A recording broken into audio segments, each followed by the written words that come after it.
Hello! Oh my goodness, it's been so long, and I know I have this horrible backdrop, but I figure it's better than just blank wall. I'm at a friend's for music right now. I have a really cool backdrop coming in today.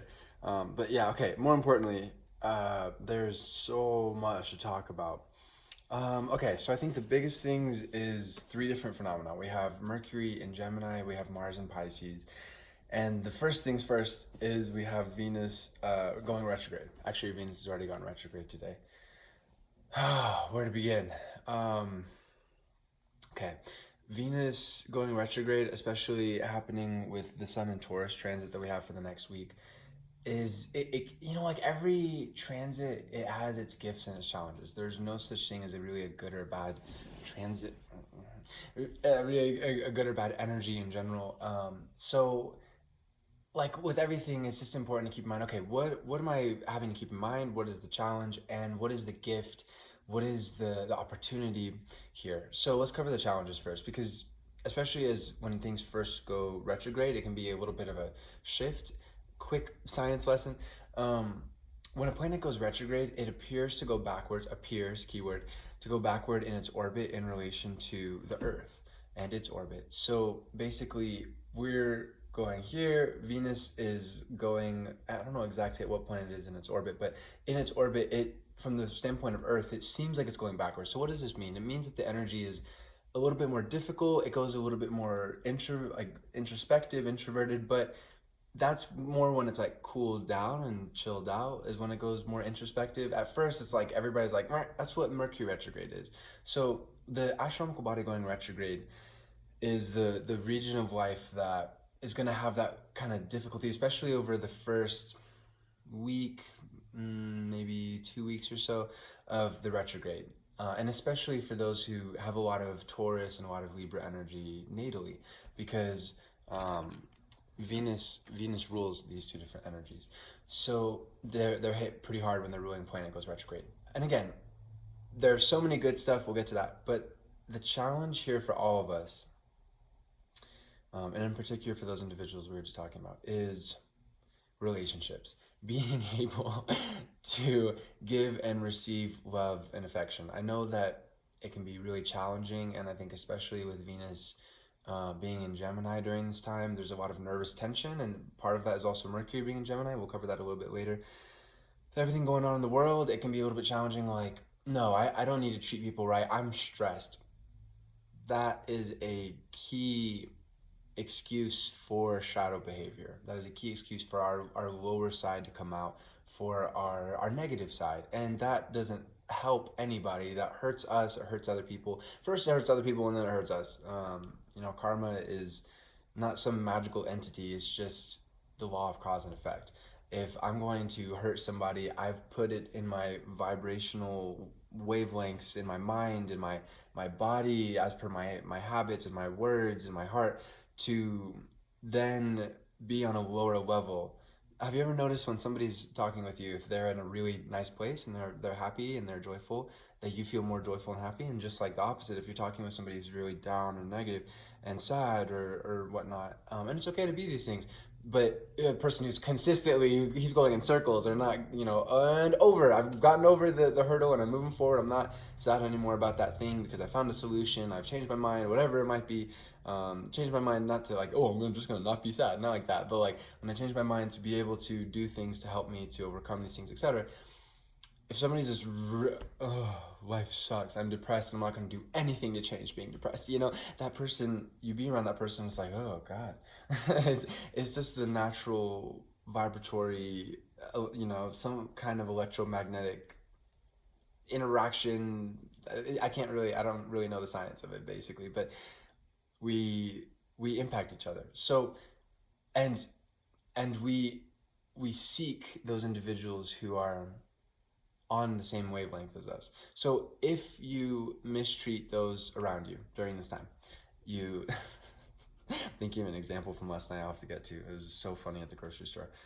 Funny and sad, but mainly funny. If you if you're too stressed and you just say things and I'm really upset about maybe this main romantic relationship, that's going to be a big challenge during this time. Again, not a given. It's not a given.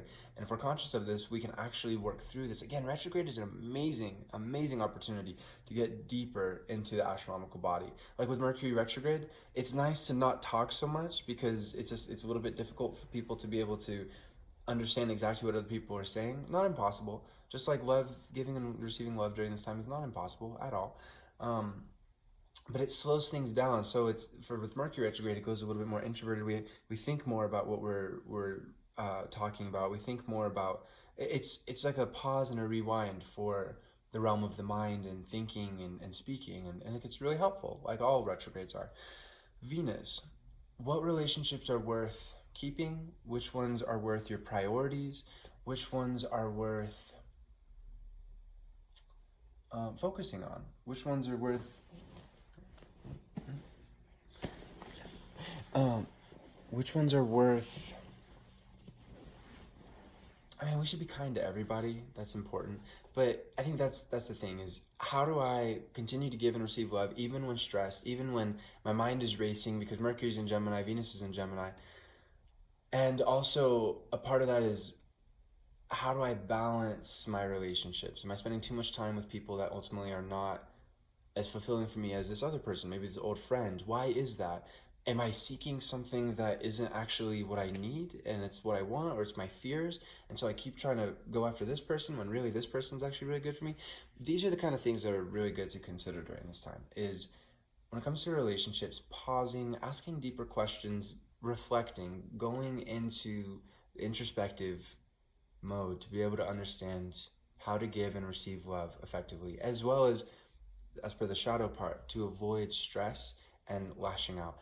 The details don't matter too much, but last night at the grocery store, there was this comedy of errors where the person checking out in front of me mistook the one of the employees, what they said a joke, but then they were really stressed, and you could tell like they meant to say the joke, but then it came out really sarcastic, and the person, like, it was pretty obvious it was a joke, but then they took it sarcastically, and then it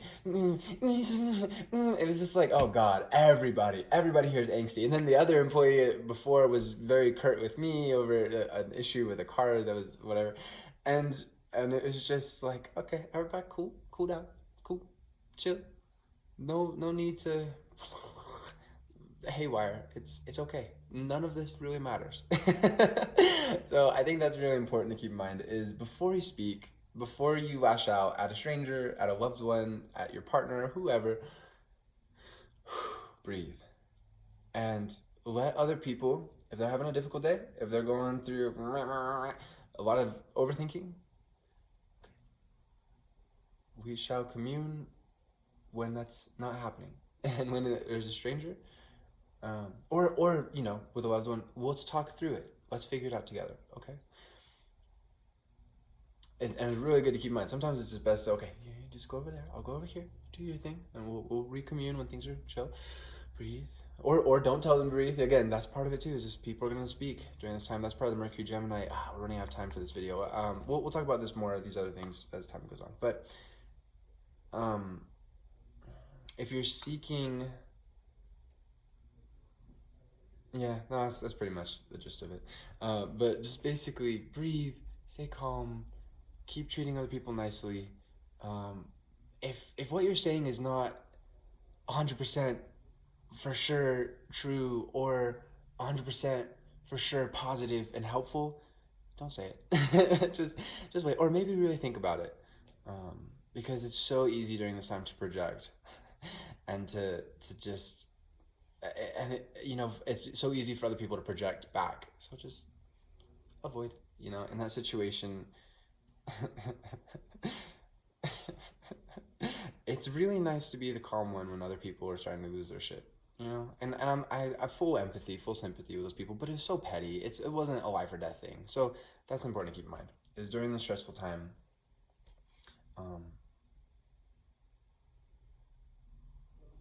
just keep cool. Infinite love to you, my friends. Namaste.